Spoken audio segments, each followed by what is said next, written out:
All right, so here we are. Two more quick things I got to take care of so I can get us live and rocking and rolling.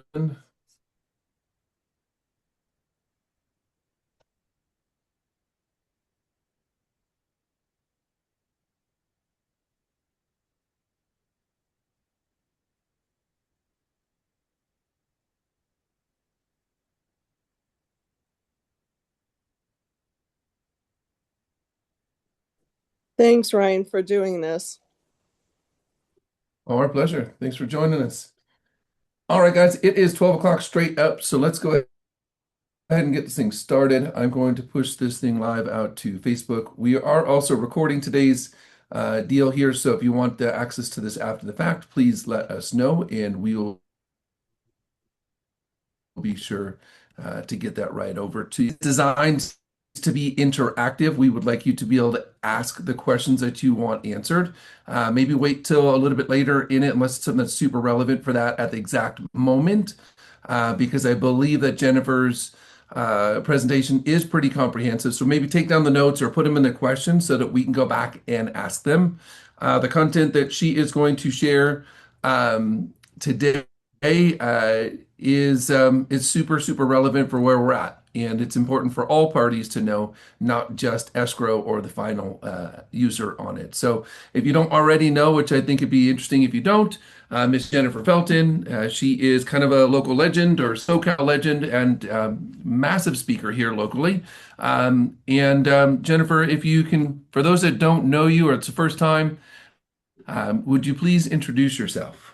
Sure. My name is Jennifer Felton.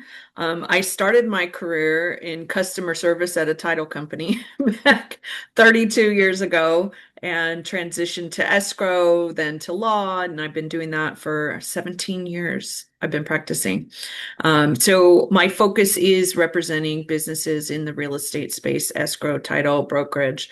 And obviously, I have become very uh, enmeshed in FinCEN and getting everyone ready for what's coming.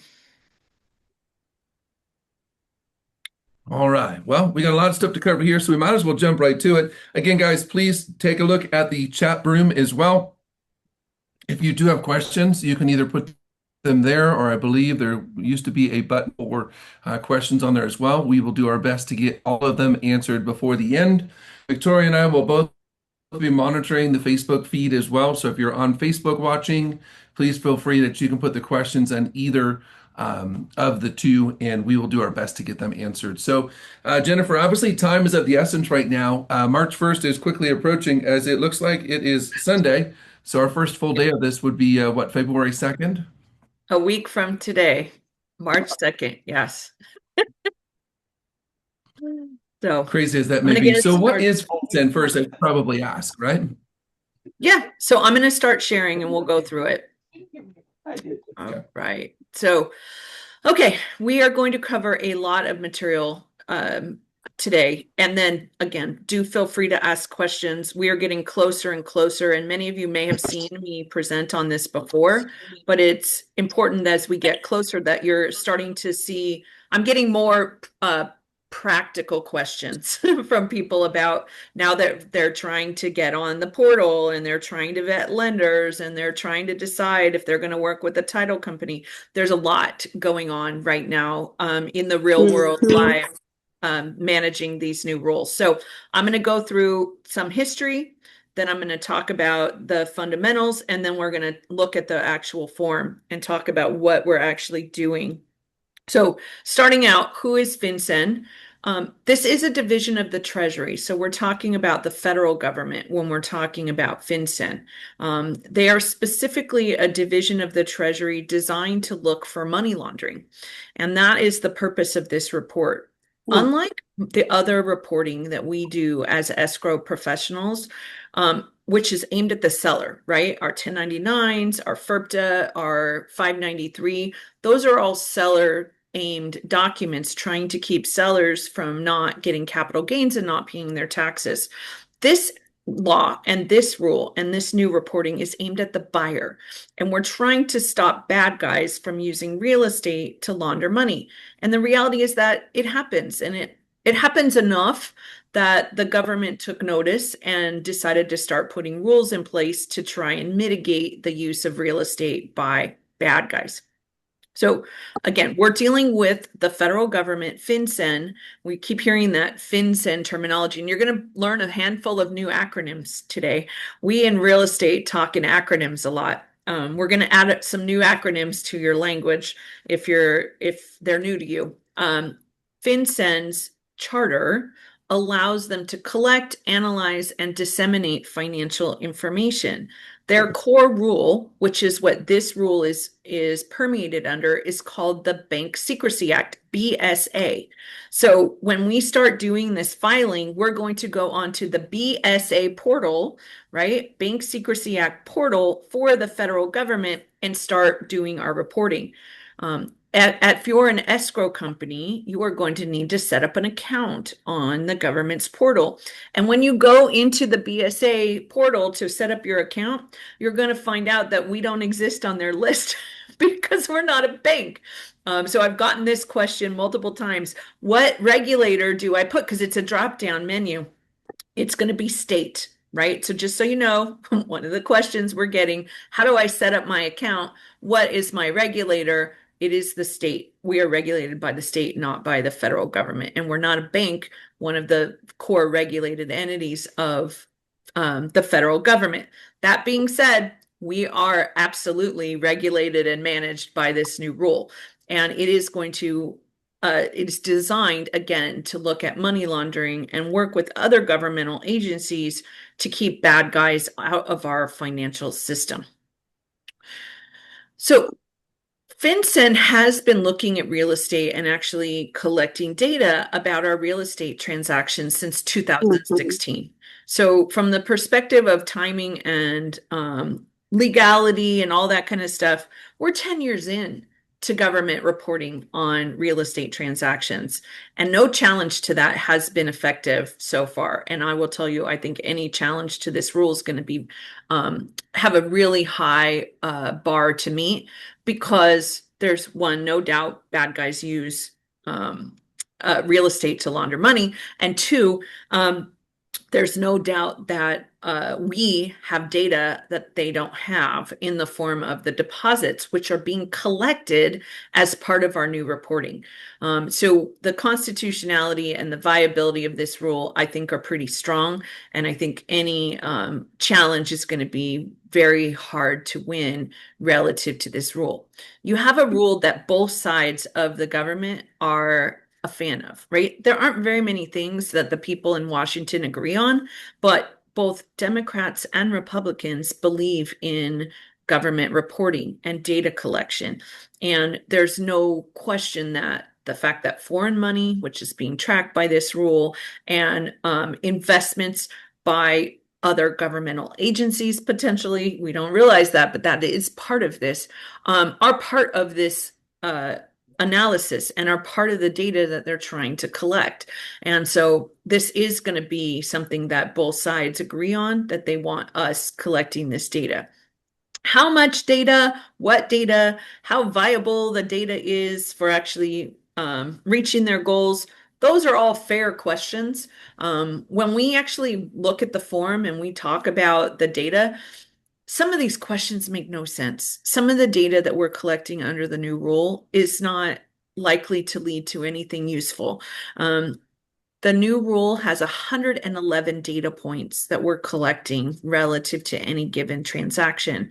And not only is it 111 data points, but depending upon the transaction, some of those data points might have to be collected multiple times.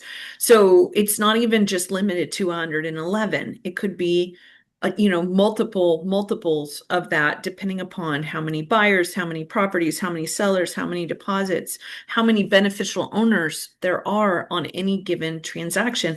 Again, a whole new set of words and language that we're having to use, because this is a federal rule and the federal government doesn't talk about things the same way we do, right? So I'm going to start talking about someone called a transferee. Well, that's our buyer. And I'm going to talk about a transferor, which is our seller. And I'm going to talk about a beneficial owner, which is the owners, but not really, of an entity or a trust. Right? And then I'm going to talk about someone with Oh, signing authority. Again, someone who's it's not pretty wild really how that stuff who can we're really come supposed into to be play. dealing with, right? So this is the same governmental agency that Right. created the Corporate Transparency Act, and it is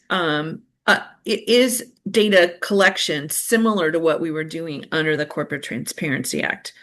Unlike the Corporate Transparency Act, where there were constitutionality challenges because we were collecting about anybody who had a business and there wasn't necessarily a federal hook, in this set of requirements under our deals, people are buying real estate, money is moving through our banking system, which is within the federal government's authority. So we're not going to be able to get out of this one on the constitutionality grounds like we were able to do under the Corporate Transparency Act. That is evident by the fact that these geographic targeting orders, which we are still under a GTO today, have been in effect since 2016. The government has been using settlement in the form of title up until now as their data collectors for information about transactions. Again, the idea is that bad guys are putting money in to real estate, letting it season, let it sit there for a year or two. And then when they sell that property, it looks like the sale of any other property. You don't have any indicia, any indication that it's related to where the money came from in the first place. I can tell you, as someone who has dealt with this in the real world, at one point we were assisting with cannabis transactions, and the buyers on our cannabis transactions would come to us and say, "We have $1 million in cash, literally physical cash. We need you to put into your account." And we would say, no, no, we don't take cash. You're going to have to get it into a bank account and you're going to have to wire it to us. And you know what? They did. They were able to get that money into the system and get it into a banking to then get into the deal we were doing so that when it was done, it looked like any other money, any other financing, and was cleaned by the process of being bought and sold into real estate or business transactions. So the government knows this is happening. And since January of 2016, they've been collecting data on real estate transactions to try and show this pattern and this ability for them to get valuable data from our real estate reporting. So back in January of 2016, they issued the first geographic targeting order targeted at real estate, which asked title companies in Manhattan and Miami-Dade County, Florida, good places to look if we're looking for money laundering. They asked for people in those two locations, right, settlement agents on the original rule title company, to report data if they Right. had an all-cash transaction that was $1 million or $1.5 million. That resulted in good data that they have then been expanding upon since then. So since January of Jennifer, 2000. if I can Yeah, pause you for just a moment. yeah, go ahead, Ryan. Real quick. A couple things. So, not to take you off page here, but Don't a worry. couple of slides back, you had referenced that this has been around for a moment. And here Yes, in California, it's mostly San Diego and LA counties. So we've had a variation of this. we are Now this covered is under it. expanded to all. Correct. Right. So now there's also been some changes which she's going to continue to go through. I just want to point out some of the bullet points and pause for a moment on it and say, like, look, guys, this is similar to what was there, but it's also different, which she's going to continue in on further. Secondly, and maybe this is a time for another call in regards to it, but you brought up the cannabis industry. I think the federal government just changed the classification of it. I'm really curious to know for the future, and you may or may not know the answer. The banking issue was the big thing because it was still federally illegal, and that was the issue for the banking side. And the cannabis businesses are still something that are there and are being sold. I'm wondering if that's going to change anything here come the future. And that's I hadn't heard you talk about that in a minute, so I wanted to just maybe Yeah. put that bug in your ear that coming back. How is that going to be handled if you know? Yeah, so cannabis was a Schedule 1 drug, which means it was illegal for any Zero. purpose, and it's being rescheduled to a Schedule 3, which allows research and development. The federally insured banks can take cannabis money and could even before the rescheduling. It was a business decision of whether they were willing to do it or not, and then they would have to do suspicious activity reports, the SARs. We're actually going to be talking about SARs because that's part of what we're talking about now. So cannabis is definitely still in that AML, anti-money laundering, and SAR reporting world. So the government actually allows that money to go in as long as it's reported and tracked today. I think that will lighten once we get the rescheduling and people get comfortable with it. They still haven't changed it to where anybody can have it at any time. It's still scheduled, but it's going to have a lot less Right. limitations. Okay. So, Right. when we talk about this rule, yes, we have been covered under a geographic targeting order for about 8 years in California. Original one was 10 years ago, Miami and Manhattan. But since then, the locations have grown, the dollar amounts have lowered, and the types of transactions that were covered have grown. So today, for the next, 6 days, right, until March 1st, until Sunday, we have a geographic targeting order with a $300,000 threshold. So anything you sell under $300,000 doesn't matter. I don't know what we're selling for under 300, but if you were selling something for under 300,000 this week, you're fine anywhere in the US.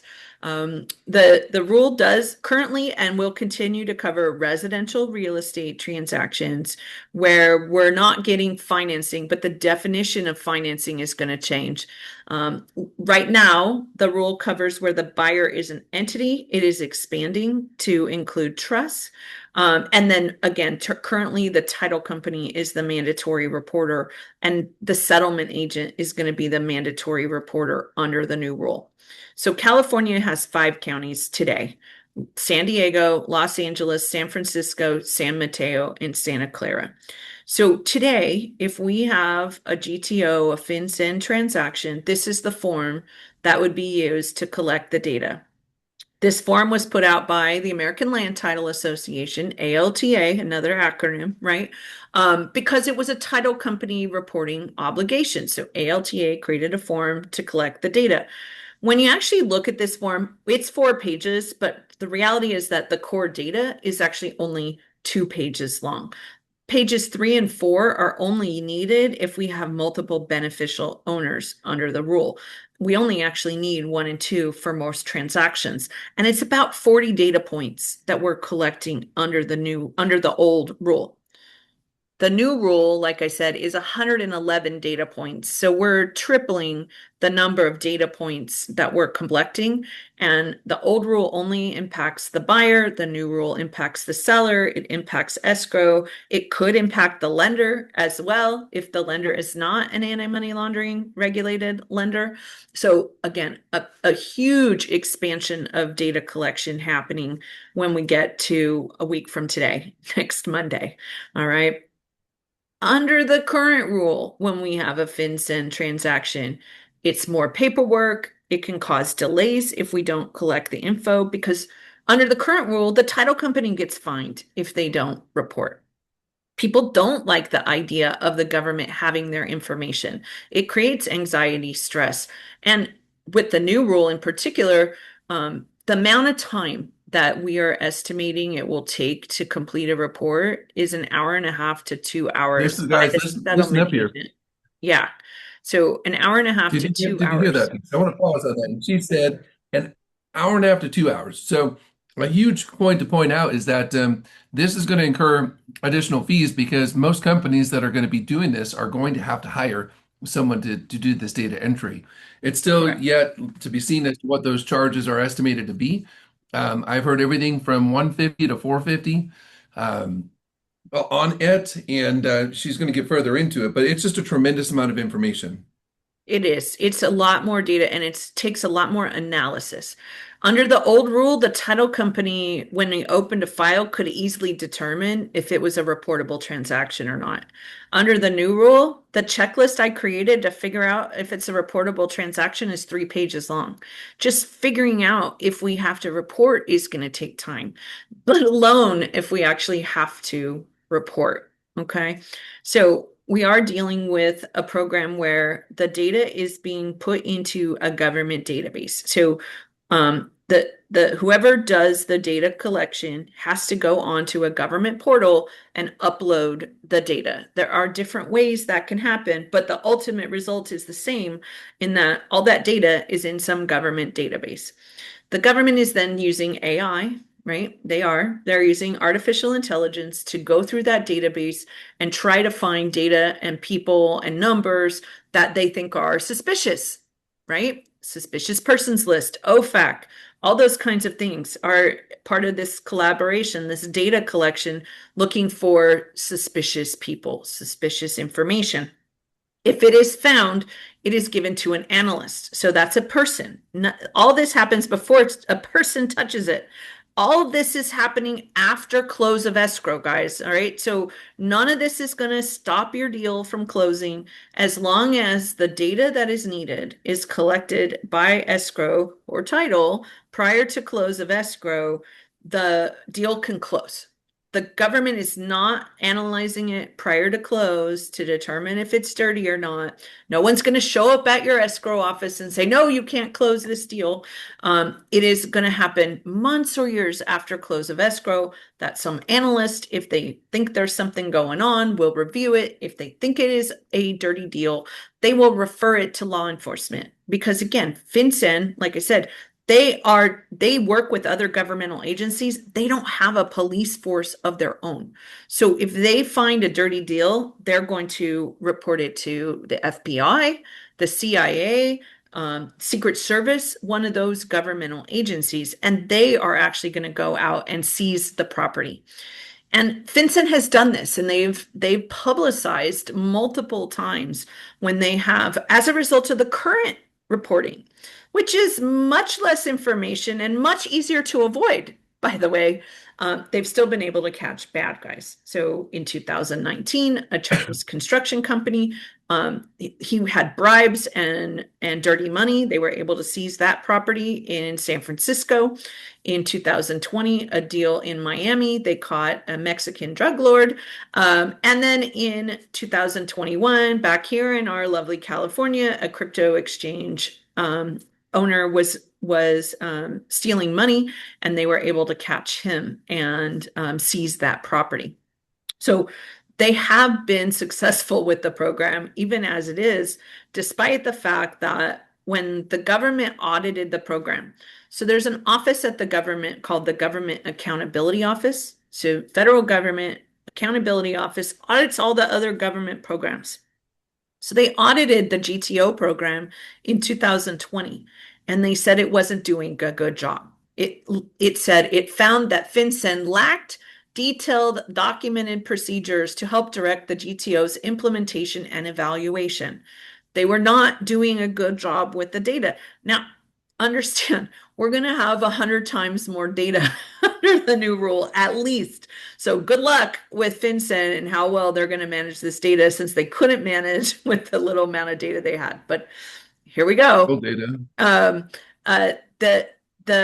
This all came about because of this audit, because they said they were failing. So FinCEN said, okay, hold my beer, right? We can fix this. We'll just ask for more stuff, right? Well, hey, That's what the government does, right? No program that gets into right. effect goes away. They just grow.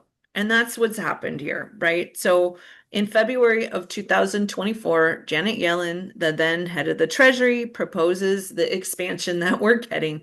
And again, the idea is that settlement has data that they want, and that if enough data is collected and we get rid of some of the limitations that allowed people to get away with stuff, we would catch more bad guys and less people would use real estate to launder money. That's the baseline concept. Jennifer, Yeah. I wanna ask you a question. My name is Elizabeth, and I've been in real estate for 20 years. Yes. So, I participated with MLS. MLS share data from our hard work. They went and distribute, to multiple websites out there, and all the board members, they got away with, our hard work.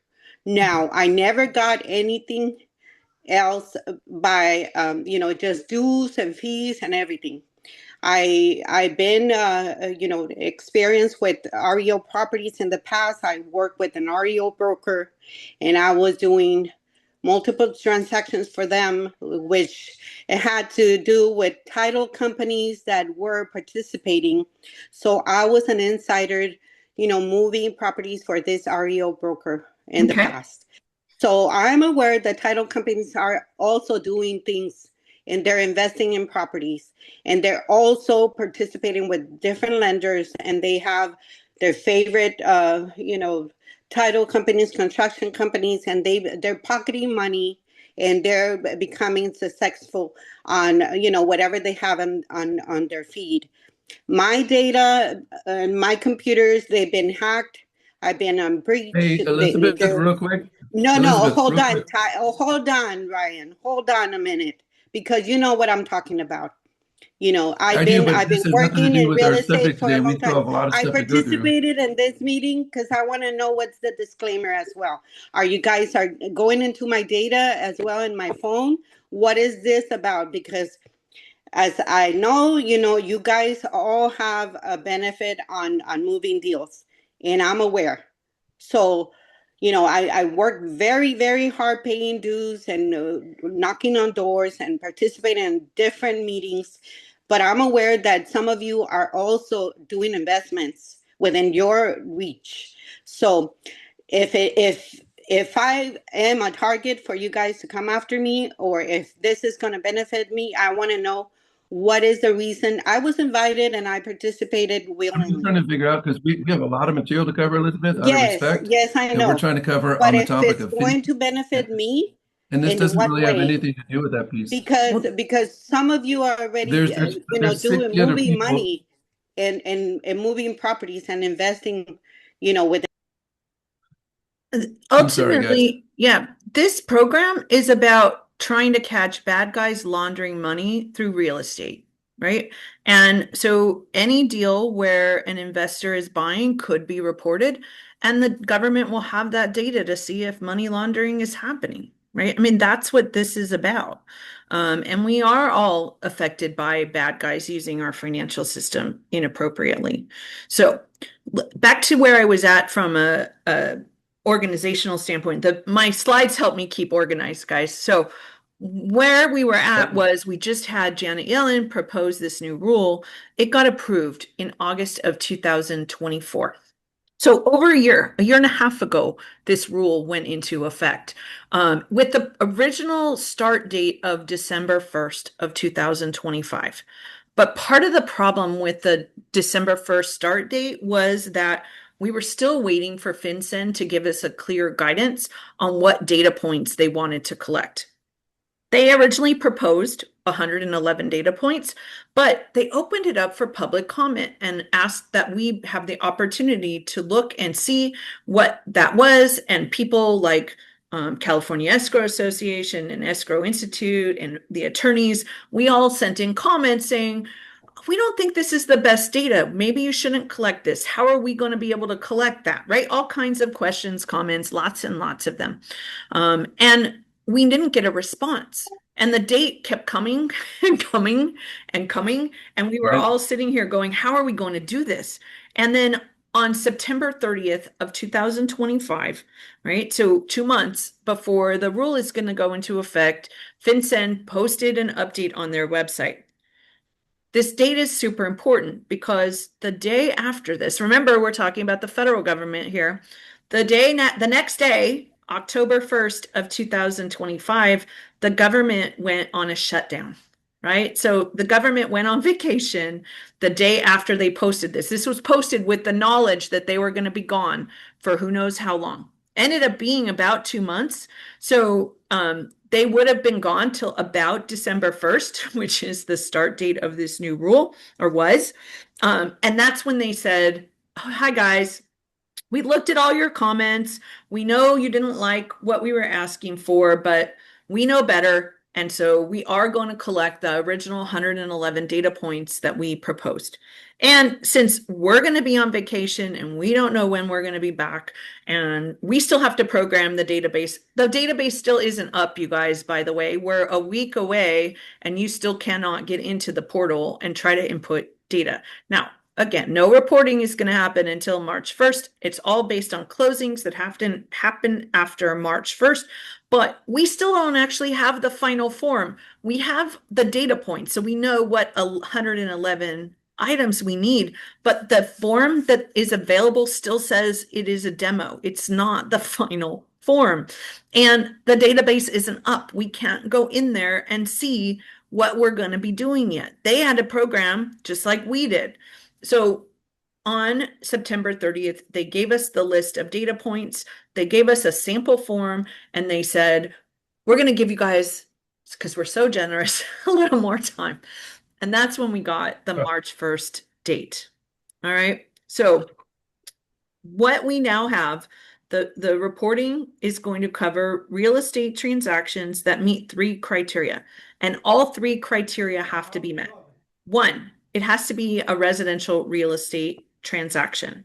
All right. And we'll talk about what they mean by residential, because it's not what I would define residential as. 2, we need a non-finance transaction. If the lender is doing the anti-money laundering checks that this is designed to do, then we don't need to report. So I'll explain what that looks like. And then we need a buyer who's an entity or a trust. The idea is that if someone is buying in their own name so that their data is going to be in the public record and in the files from a tax ID number standpoint, things like that, then they're not money laundering. Okay, so those and all 3 criteria have to be met. In California, about 2% of properties are acquired in an entity, but about 35% are acquired in a trust. So we're looking at potentially 37% of all transactions being reportable. When you filter for the residential and the financing, my estimate is that 10 to 15% of transactions are going to be reported.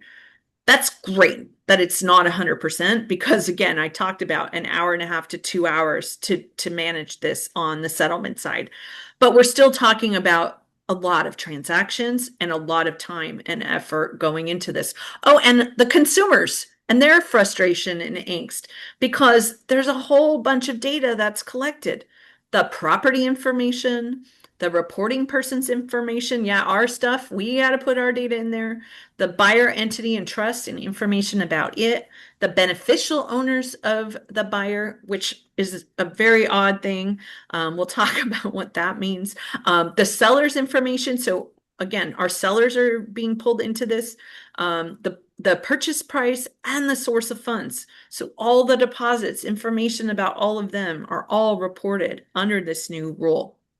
And a couple of core elements that are a huge shift from the current reporting. 1, there's no reporting threshold. So today, it's 300,000, but when we hit March 1st, we don't have to even have consideration.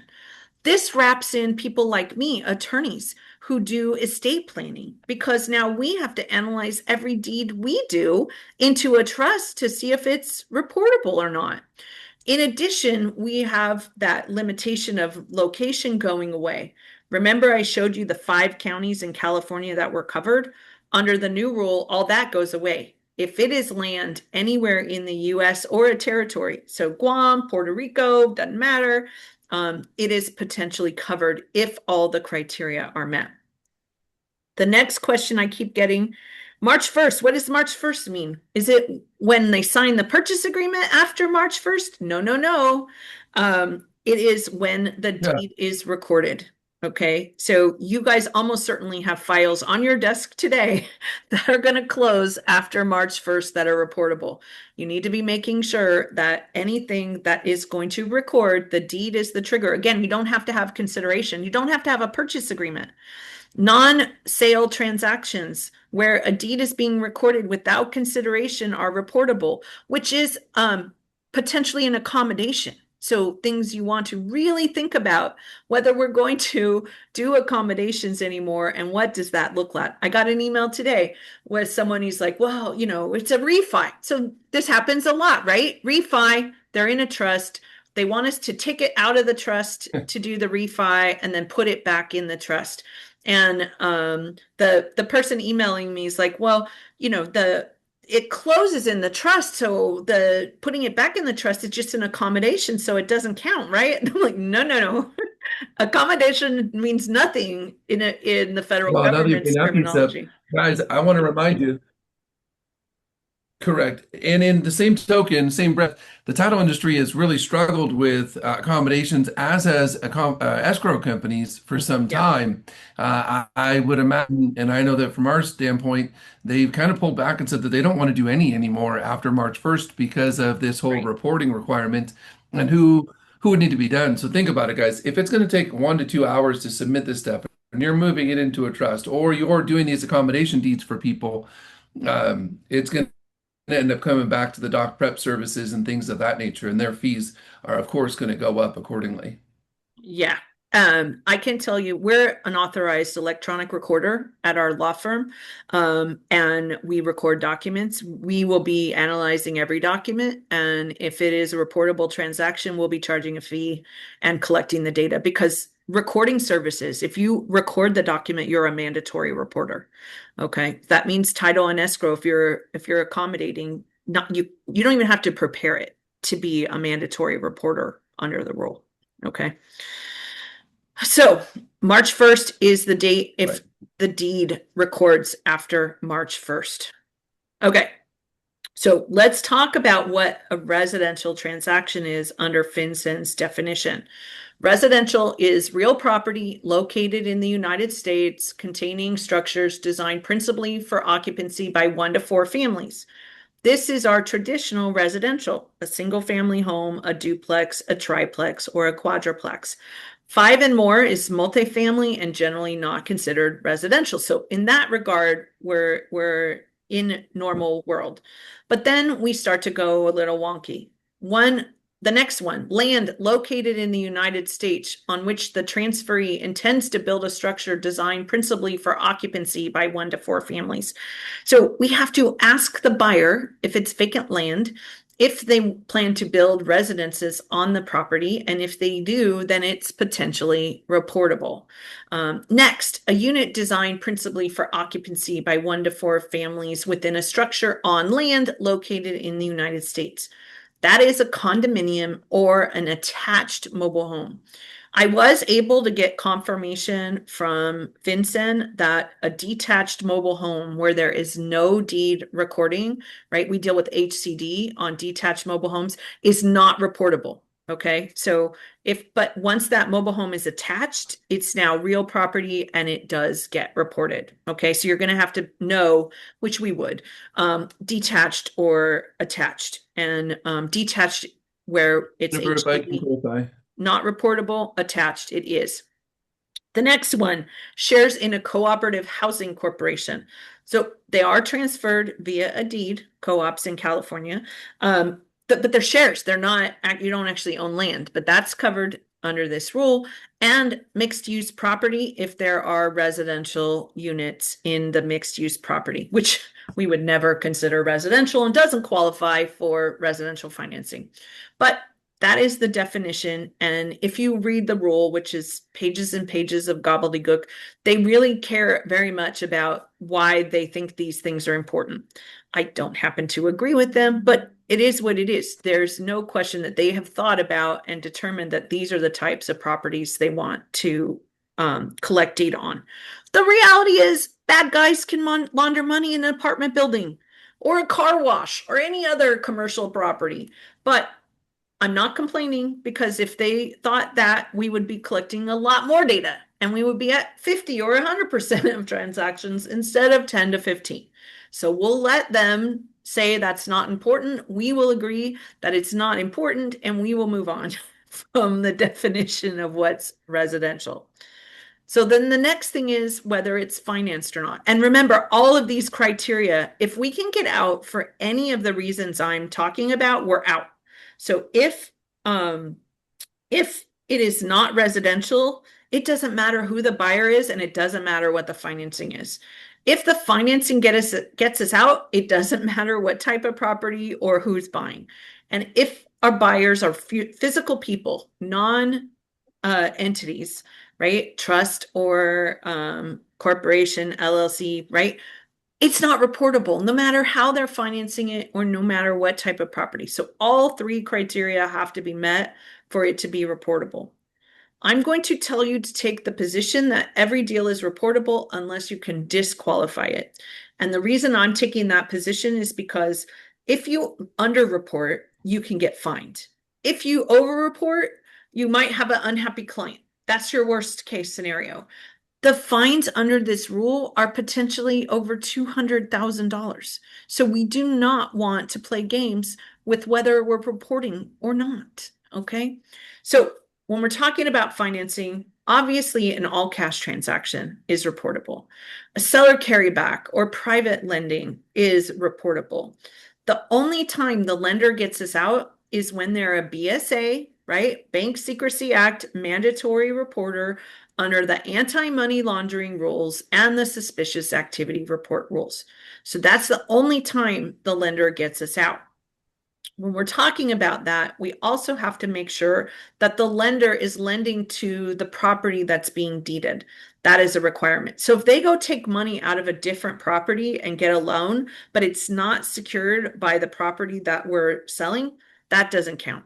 And if only one buyer of multiple buyers is getting the loan, that's not going to get us out because all of the buyers have to be getting credit under the rule for it to be out. So who are we talking about when we're talking about getting out by a lender? We're looking for a lender with an FDIC number, right? An NMLS number. When I talk about NMLS number, it's not the mortgage broker, right? The mortgage brokers are going to have NMLS numbers potentially.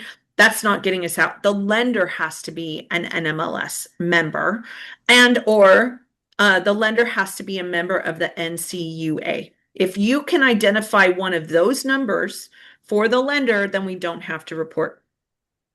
A lender may still be able to get you out, but you wouldn't be able to determine it without their help.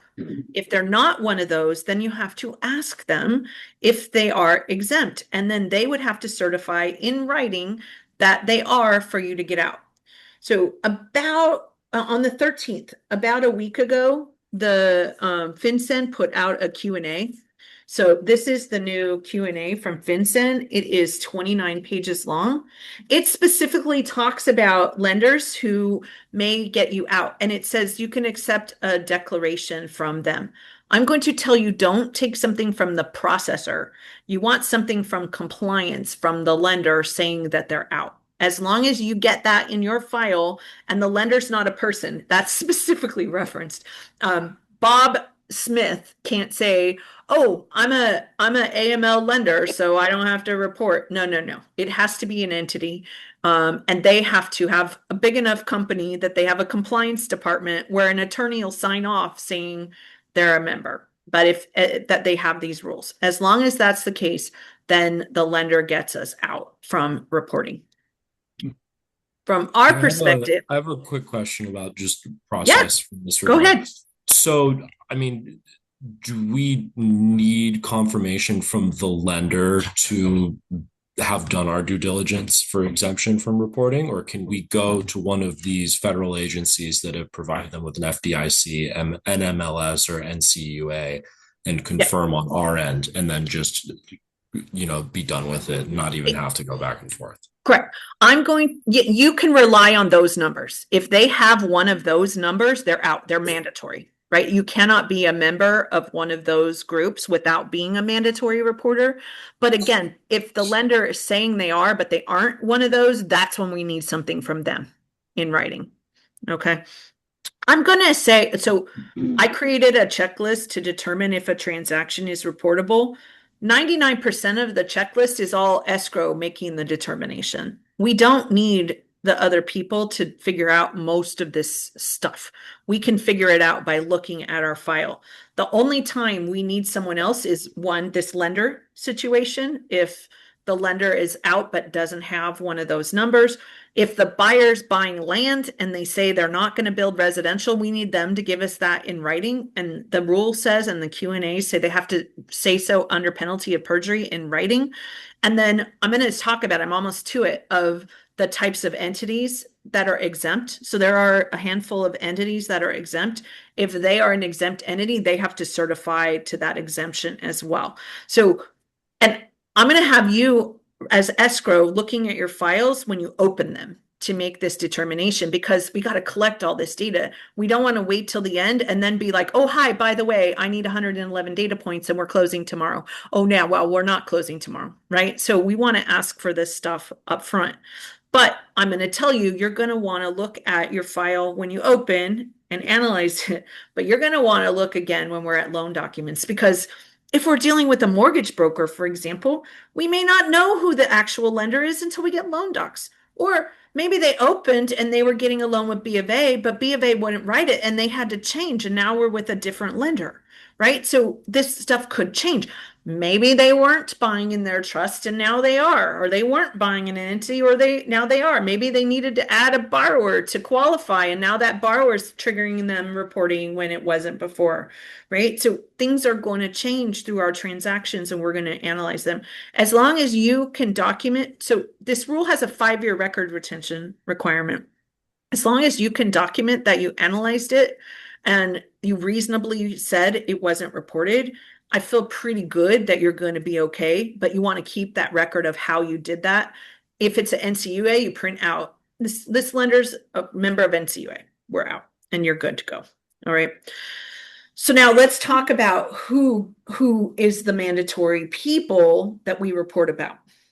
So there's different types of persons when you talk about legal language. A natural person is a human being. All right. So if all of our buyers, and we have to look at all of them, anybody who's going on the deed, and that is part of this discussion. I'm getting lots of questions about assignments and what if things change. The rule is very clear. It's in the Q&As. If we have a purchase agreement that says the buyer is going to be John Doe's LLC, but then John Doe's LLC assigns its rights to Mary Martin, and Mary Martin is on our deed as a human being, we're not reporting, even though that LLC was on the purchase agreement. Again, the purchase agreement is immaterial, and what happened during escrow is immaterial. It's what's on the deed that records. If we did a double deed, right? If we did a double escrow where we sold it to the LLC and it went on title, that would be reportable. But then the deed to Mary, who's an individual, still wouldn't be. All right. So we look at every deed we record and determine if it triggers reporting, irrespective of all the other things going on in our potential transaction. So if we have a corporation, a limited liability company, a partnership, or any other legal vehicle commonly used to hold title, we could have a reportable transaction. The only way we get out on the buyer in and of themselves is if they're real people, natural persons. This is the list of exemptions for entities. When you look at it, you'll figure out that it is rarely going to be the buyer on our escrow. It's things like securities reportings issuers, a governmental authority, a bank, a credit union. Those are rarely the buyers on our escrow transactions. But if we were doing a deal and a public utility was the buyer, which could happen, then we would not be reporting even though it's an entity. But again, we'd need something in writing from them saying it's exempt. We're a public utility as the buyer going on title. All right. So this is the list of exempt entities. When it comes to trusts, again, this is the new funness of this because so many of us have our properties in trust, revocable or irrevocable, domestic or foreign, doesn't matter. If we have a trust, it is reportable. The only exemptions are um, whether when the trust is a securities reporting issuer or a trustee of the trust is a securities reporting issuer. How often is that happening? Not much. The trust is a statutory trust, which our traditional family trusts are not statutory trusts. If you have one of those first three, they're not listed as a trust, but they're still not people. So now you're reporting them as an entity instead of a trust. The one carve out, and this one's important because this is going to affect our deals. If the trust is a estate planning trust, right? So I put a trust together for my family, myself and my husband are the settlers, we created it, or the grantors. Both of those terminologies apply to a trust. So we're the settlers and the grantors and the trustees for now, right? If we create this trust and put our property into that trust for no consideration, right? We didn't sell it to our trust, we just put it in our trust. That is not a reportable transaction. This carve out saves estate planning attorneys from millions of potential reports, right? But that's the purpose. It's for estate planning. So if we have an estate planning trust, no consideration, the people creating the trust, putting it into or out of their trust to themselves is not reportable because it's to people, but into their trust, for their own trust, for no consideration, it is not reportable. What we're doing in our escrows is a seller is the grantor on the deed and the trust is the buyer. That is not exempt. So when we're doing a traditional sale and the seller is selling to a trust, that is a reportable transaction. There are a handful of other statutory exemptions. An easement is exempt. So if we're doing an easement deed, a transfer as a result of a death is exempt, but that is just transferring it into and out of heirs, not to a third party. A transfer as a result of a bankruptcy, a court-ordered or supervised sale, a divorce, again, between the spouses, the estate planning trust, to a qualified intermediary. And the language is very clear in the Q&As. It would have to be a deed to the QI. 1031 exchanges in and of themselves are not exempt. The idea is that if they're transferring it to a QI, it's not money laundering. We don't transfer to the qualified intermediary anymore. So it's a non-issue, but that's the code, just so you know. It is not, exchanges are not exempt in and of themselves. And the last one, where no reporting person exists. When I get to the list of who's a reporting person, you'll see that means if the buyer does it themselves. We do not want people doing their own deeds, I promise you, but that's the only time where reporting wouldn't occur if a reportable transaction existed. So again, Miss the Jennifer? checklist, yeah, go ahead, Ryan. So I got a few questions that are being popping up here, so I just want to try and hammer them because it's all right Sure. on it. Does the lender have to be under all is the first question. And next to it from the same person says, if the trust is a buyer, is using the vetted lender, do we have to report? Yes, so the lender would not be a member of all three of those agencies. It's any of them will get you out. And if the loan is secured by the property and all of the borrowers are being vetted, even though the buyers are taking title in a trust, it would not be reportable. Okay. The next question is, so a buyer would be better served to buy in their name than transfer to their trust through a So I do believe many buyers, if they are savvy, will choose. Statement. You're kind of cutting in and out, Ryan, so I'm not getting all your question, but the baseline concept of if they take title in their own name and then after close of escrow, go put it in a trust, it would avoid reporting. That is true. And FinCEN knows that. It's actually in their Q&As and they seem to be okay with it. Because the reporting is happening, the title and the tax reporting is happening. So that seems to be their position. There was one more question if it's coming through. Yeah. But it's what if someone has their home in a trust, sell it, and use cash proceeds to purchase a similar, smaller home in another state? So this is not nationwide, so I think that would apply to all, but Yeah, it would depend on how they take title. right? Again, how they are on title when they sell is immaterial. If they're buying into their trust all cash, it could be reportable, right? Right. Okay. So this is my checklist that I created. It's just one checklist, but it's got all the data points we have to analyze in order to determine if it's reportable. The residential piece, the lending piece, the entity buyer piece, and the exemptions. It has a place to certify so that if we are relying on someone to get out, they can sign off. And we're going to want to keep this if we're using it to get out for 5 years. Again, we have a 5-year record retention requirement under the rule. As far as who's the reporting person, there's what's called a cascade, and it is hierarchical. The higher up on the list you are, you have to report if you exist, right? So again, I'm an attorney, I do deeds. I would, without an escrow, right? Non-escrow related, I'm a mandatory reporter. I'm number 7 on the list. But if I were doing a deed, but escrow was doing the deal, wouldn't likely happen, but just go with me for the sake of the example. If I were preparing a deed, but escrow was happening, escrow would still be the mandatory reporter because again, the highest person on the list is who has to report. So number 1 on the list is the person listed as the closing or settlement agent on the closing or settlement statement. Number 2, the person that prepares the closing or settlement statement.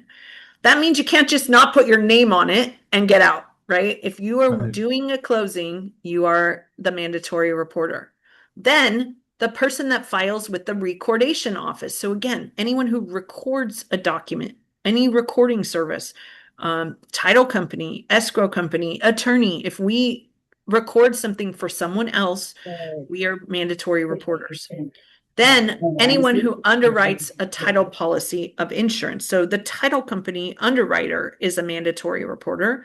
Then anyone who disperses. For us in Southern California with sub escrow, that means title as well as escrow in most cases, right? And then the person that provides an evaluation of title. So that's the title agency. And then last but not least, anyone who prepares a deed. That's an attorney, a doc prep service, any non-self-made document would be reportable under this rule. The new form that we're collecting is called a real estate report. They were super creative in their naming, right? So this new real estate report is going to be submitted through the Bank Secrecy Act portal once we get to March 1st, so that we are getting this data to the government. So this is still a sample, right? See, not for submission, it's watermarked. We are still waiting for the final version of the form. This is when it's ready, it's a smart form. So there's actually a way to use the form and upload it into the system so you can avoid the manual entry into the system, which I like. That is how we as a law firm plan to do them. But it's still a lot of data entry because this form has data about both the buyer and the seller on it. So I can't just send the form out to the parties and have them mutually complete one form. Because if I did, I would be sharing non-public personal information between the buyer and the seller. That's not going to work. All right. So the form and some sort of data collection is going to be needed to collect this data. By the way, this isn't data that we've traditionally collected in many cases, and there's probably not a place in your escrow software to put some of this data.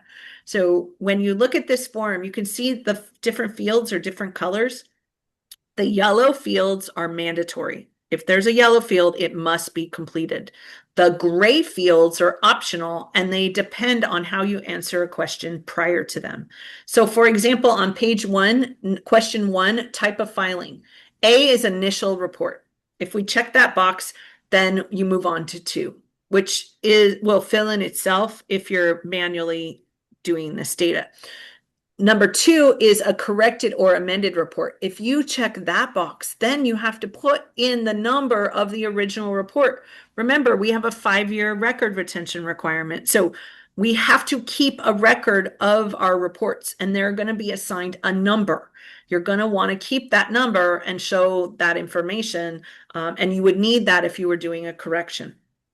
A correction isn't they did something after close of escrow, right? All we're worried about is the deed we prepared and recorded as part of our closing. If the day after they go put it into an entity, not our problem. Someone else is mandatory reporter for that, unless we're doing an accommodation, which I'm going to tell you don't do. So what a correction is we reported and then we found out someone gave us the wrong tax ID number or the wrong middle name or the wrong address, whatever it is, and we're correcting. That's what 2 is. 3 is a FinCEN directed back filing. So FinCEN, if they see something that they don't like, they could reach out to us and ask us to report. That's going to be a challenge, by the way, if we didn't report and now they're asking us to report because we didn't collect all this data. But we'll jump that hill when we get there. That would be number 3, C, 1C. If we have FinCEN reaching out to us, that's when field 3 is. So field 3, right? See how it's white? Any field that's white is only needed under certain circumstances. So it's optional. So field 3, note to FinCEN. What the hell are we writing to FinCEN, by the way? That when you read the filing instructions, it says that you only fill out 3 when FinCEN asks you to. Okay, so we're not just sending them notes because we feel like it, but that's what 3 is for. But just understand the different fields and the colors have different meanings. Another super important feature about this form, there's little plus and minus signs on this form. Remember how I said there can be a growth of data required under any given report. So on page 2 here, the bottom half of page 2, that is where we put in the property information. If we have more than one parcel, then we would have to hit that plus sign and we'd put information about multiple properties, right? Then on page 3, if we have more than one buyer, we put information about multiple buyers. If we have more than one beneficial owner, then we would plus part 2 of page 3 and put in the multiple beneficial owners. Page 4 is for the seller. Again, we got plus signs depending upon how many sellers we have. And then page 5 is the deposits. Most escrows have more than one deposit, so we're going to be plussing and putting in the deposit information for each of our deposits. The deposits include any money that comes through escrow, but any paid outside of closing, any funds that are listed as a deposit and money on your settlement statement as part of the consideration have to be included, including if we're getting money from a hard money or a lender that's not a lender that'll get us out of reporting. That top of page 5, those gray boxes are for the hard money or private lender, and we have to collect information about them under this report. That money might be going to title. So we may actually have to talk to title to get that information in order to complete that portion of the report. So I'm going to encourage you to get a copy of this document. It is on FinCEN's website, or if you email me, I will gladly share this with you. You want to start looking at what we're collecting and where and how you're going to collect it. I can tell you that we have created forms for people to use. We created a buyer data collection form and a seller data collection form. Our buyer data collection form starts at number 23 because the buyer data points are 23 through 60. Our seller data collection form starts at 61 through 94 because those are the seller data collection points. We've numbered our forms to match the government form, which is numbered 1 through 111, so that we can keep track of and match up the data. Because again, we're not going to want to collect the data on a universal form. We're going to collect it on separate forms and then merge it. Our data collection forms also have a place for them to sign under penalty of perjury, which is required under the rules. So you need that as well. Once we have collected all this data, we're going to be going to this portal, BSA, right? Bank Secrecy Act e-filing system to report the data. And you're going to want to set up an account if you're an escrow company. Now is the time to get in and get your data in their system. Their website actually is not bad. I think FinCEN, I don't love this report and I don't necessarily agree with everything they're doing, but they have been putting out good data and information. They have a how to fill out the form guide. They have a lot of one sheets that are very helpful. Their new Q&A that came out on the 13th is really good. It is, again, I may not agree with what they're saying, but at least now I understand why and how to do what they want, because they are putting out helpful content. And like I said, I asked them specifically about the mobile homes. It took 2 requests in a month for them to respond, but they actually responded. So we are getting somewhere with them as far as moving forward with the reporting. From a So there timing is a standpoint, question that's in here too when you have a chance as well. what's the question, Ryan? It says, if I heard it correctly, Jennifer's recommendation was not just to collect the real estate form on every transaction, but to file the information through the input portal for FinCEN to over-report versus the risk of under-reporting and exposed to a fine. Did I hear Yeah. this correctly? Yeah, if you're not sure, report. Is my don't just report to report, but if you look at it and you're unclear on one of the data points, if you can disqualify it, you can disqualify it and you don't need to report. But if you can't, right? If you're unsure, then I would report. Over reporting is much less risky than under reporting. And from a timing standpoint, the reporting is due the month following the month of close of escrow. So our first reports are not due until April 30th, right? We have a deed that records Right. on March 2nd because the recorder's office is closed March 1st. It's a Sunday. We have a deed that records on Monday, March 2nd. That is a reportable transaction. I have to get that real estate report in by April 30th. You have till the end of the month following the month of close of escrow. All right. There's a little caveat for January 30th and 31st. They give you an extra day or two, but otherwise it's the end of the month following the month of close of escrow. And again, escrow is not responsible for verifying the information that's given to them by the buyer and seller, but only when they certify to it under writing. So it says the reasonable reliance standard applies to information provided by the transferee or transferee's representative if the person providing the information certifies to the accuracy of the information in writing to the best of their knowledge. So as long as they certify, then we can rely on it. We don't have to go check to see who's who and whether they're telling us the right information. That's not our job. And we're not responsible as long as they sign under penalty of perjury. Right. The one place where this is a hangup is we can't knowingly report bad data. If they give us something that we know is not true, we can't report it. All right. That's specifically in their Q&As here. As far as the risk, this is the penalty structure, right? So a negligent non-filing, the fine is $1,430, but a pattern of negligent activity, $111,308, and willful violations goes up to $286,184. So this is just negligence, right? Then, so that's civil. Then we go to criminal. 5 years and a $250,000 fine, 5 years in jail, right? And 10 years and a $500,000 fine for aggravated violations, right? So there's a lot of stick here to try and get us to comply. That being said, not one person I know, not one escrow company in California has been fined under TRID, and we were all scared to death that TRID was going to put us out of business. It's not going to happen. I think the chance of having significant fines and people, losing their businesses over FinCEN reporting and going to jail. Could you imagine you're in jail? What are you in for? Oh yeah, I didn't report a real estate transaction. Yeah. I don't think that's a high risk. Okay. But it's there to try and get us to enforce. Okay. To do what we're supposed to do.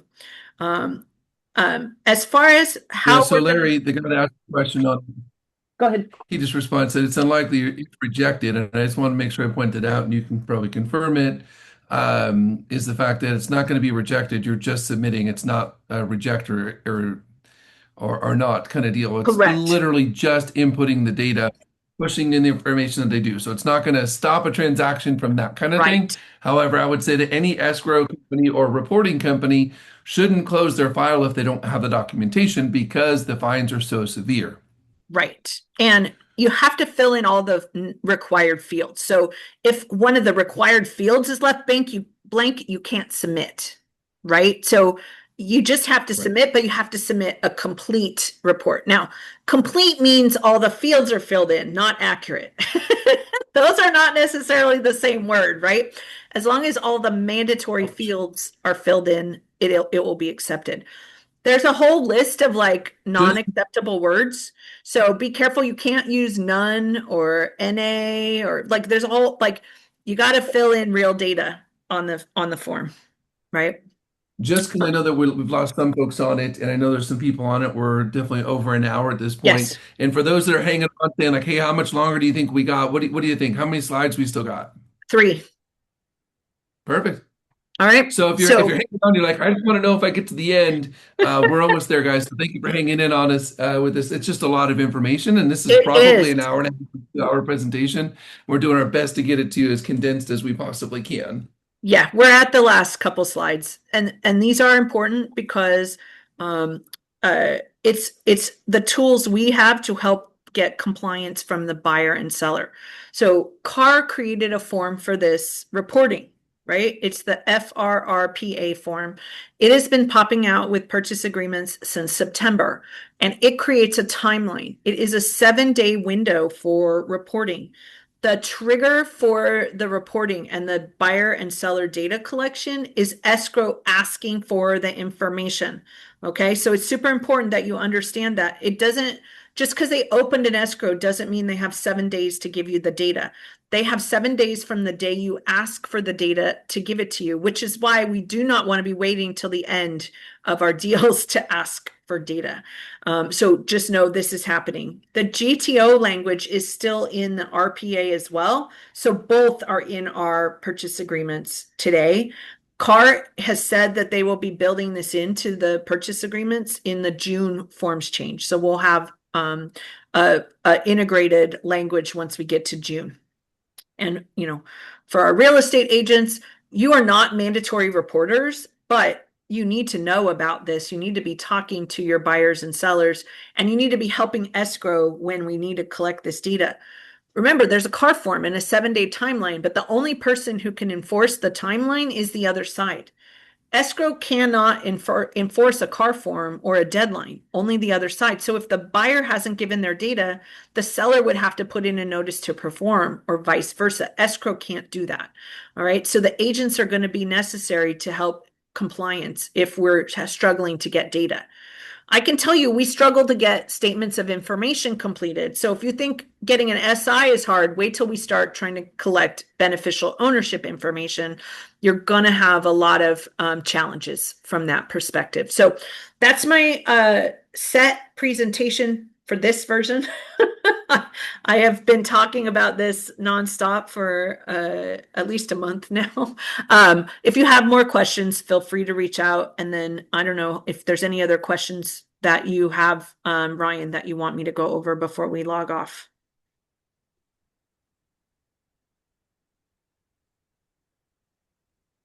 There was someone that asked, Jennifer, under slide 18 of the portions of the real estate report form, would the filer information be in part 1? Be, for example, the entity that or trust subject to reporting?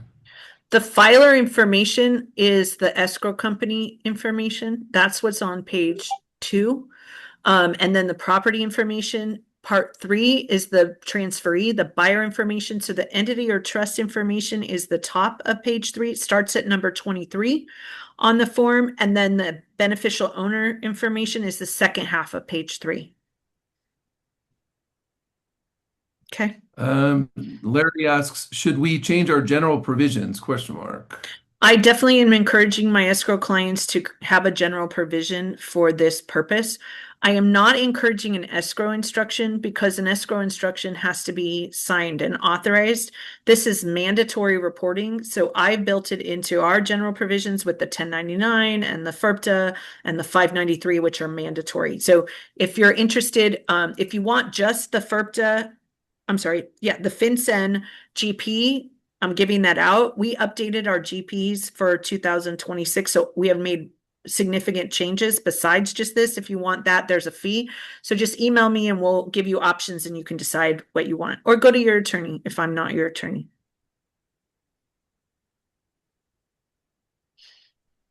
Let me look back over on Facebook land here real quick and see if there's anything else there. Great presentation, FinCEN, amazing presentations. So it's more accolades on it. And guys, if you want this information or stuff sent over, you can obviously reach out to Jennifer, or if you shoot a note to Victoria or myself, we will send it over to you as well, as we have it ready to go. Jennifer can probably recite this stuff in her sleep because she has probably given more presentations in the last month or two than most people do in a year. So, as wild as that may be, I don't know if she's still here, but I did notice that we did have another legend here of law. Her name is Rose Potier on the call with us as well. So, if you didn't know, you're amongst royalty there as well, Miss Jennifer. Miss Rose, keeping an I ear love on Rose. things. So, guys, Jennifer comes out frequently to the Escrow Association as well and does all throughout Southern California, is on that speaking circuit. She's committed to her craft, committed to this industry, and is absolutely a resource for anybody that's looking for help and information. So, once again, from the bottom of my heart, thank you so much for your continued dedication to our industry and professionalism and always being there as a resource. Thank you, So- Ryan. Appreciate it. Thank you guys for showing up, and glad to be able to help. All right, guys, have an incredible day. And if you need this information, please send it over to us. We'll make sure to get it right back. And let's see.